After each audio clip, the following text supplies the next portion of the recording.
সাংবাদিক তুহিন হত্যার ঘটনায় ক্ষুব্ধ সাংবাদিক সমাজ। সারা দেশেই চলছে বিক্ষোভ, মানববন্ধন।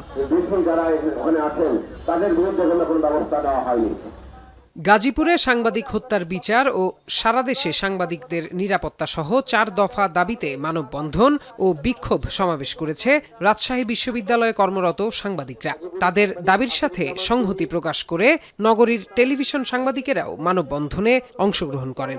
বক্তারা বলেন, বিচারহীন সংস্কৃতির কারণেই এমন হত্যাকাণ্ড হচ্ছে। আমরা দেখছি যে সাংবাদিক নিহত হচ্ছে, আহত হচ্ছে, কিন্তু উপদেষ্টারা খবরই জানে না। এই ধরনের ঘটনা অহরহই ঘটে, কিন্তু সেরকম তাদের বিরুদ্ধে কোনো ব্যবস্থা নেওয়া হয় না। সাংবাদিক তুহিনের পরিবারের দায়িত্ব নেওয়ার আহ্বান জানাচ্ছি সরকারকে। বগুড়া প্রেস ক্লাবের আয়োজনে শনিবার দুপুরে শহরের সাতমাথায় মানববন্ধন ও প্রতিবাদ কর্মসূচি পালিত হয়। দ্রুততম সময়ের মধ্যে তুহিন হত্যাকাণ্ডে জড়িতদের বিচারের দাবি করেন মানববন্ধনে অংশগ্রহণকারীরা। সকালে চাঁদপুর প্রেস ক্লাব আয়োজিত মানববন্ধনে অংশ নেয় জেলার টেলিভিশন সাংবাদিক ফোরাম, ফটো জার্নালিস্ট অ্যাসোসিয়েশন ও সাংবাদিক সমিতির সদস্যরা। এ সময় সাংবাদিকদের ওপর হামলা ও নির্যাতনের ঘটনায় ব্যবস্থা না নিলে কঠোর আন্দোলনের হুঁশিয়ারি দেন তারা। শনিবার বেলা 11:15টার দিকে নরসিংদী প্রেস ক্লাবের সামনে মানববন্ধন করেন স্থানীয় সাংবাদিকরা। এ সময় সাংবাদিকরা বিগত সময়ের সকল সাংবাদিক হত্যাকাণ্ড ও নিপীড়নের চিত্র তুলে ধরেন।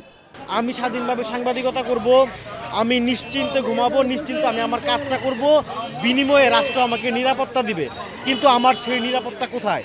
আইন শৃঙ্খলা বাহিনী হঠাৎ করেই আসলে এই সন্ত্রাসীদের দমন পীড়ন না করে কেমন জানি নিশ্চুপ হয়ে গেছে।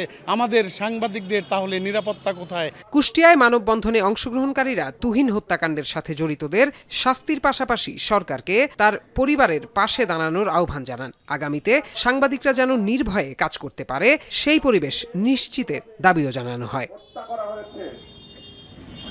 এদিকে সুনামগঞ্জ পৌর শহরের আলফাত স্কয়ারে মানববন্ধনে অংশ নেন সাংবাদিকরা। পাশাপাশি সামাজিক, সাংস্কৃতিক ও রাজনৈতিক দলের নেতৃবৃন্দ সহ বিভিন্ন শ্রেণী পেশার মানুষ এতে অংশ নেয়। নোয়াখালীতে বেলা 11:30টার দিকে প্রতিবাদ কর্মসূচি পালিত হয়। তুহিন হত্যাকাণ্ডের ঘটনাটি দেশের সাংবাদিক সহ সাধারণ মানুষের নিরাপত্তাহীনতার এক ভয়ঙ্কর প্রমাণ বলে উল্লেখ করেন মানববন্ধনে অংশগ্রহণকারীরা। খুব দ্রুত, বিচারের নামে দীর্ঘসূত্রিতা নয়, খুব দ্রুত যাতে তার খুনিদের দৃষ্টান্তমূলক শাস্তি হয়। এছাড়াও দেশের বিভিন্ন স্থানে মানববন্ধন পালন করেছেন গণমাধ্যম কর্মীরা। মানববন্ধন থেকে সাংবাদিকদের নিরাপত্তা নিশ্চিতের বিষয়ে অন্তর্বর্তীকালীন সরকারের প্রতি জোর দাবি জানানো হয়। প্রত্যয় দাস, এখন। সানবিট সব দিবে সামাল। সানবিট ম্যাজিক প্রেস ডিশওয়াশিং এর মাথা ঘোরানো সলিউশন।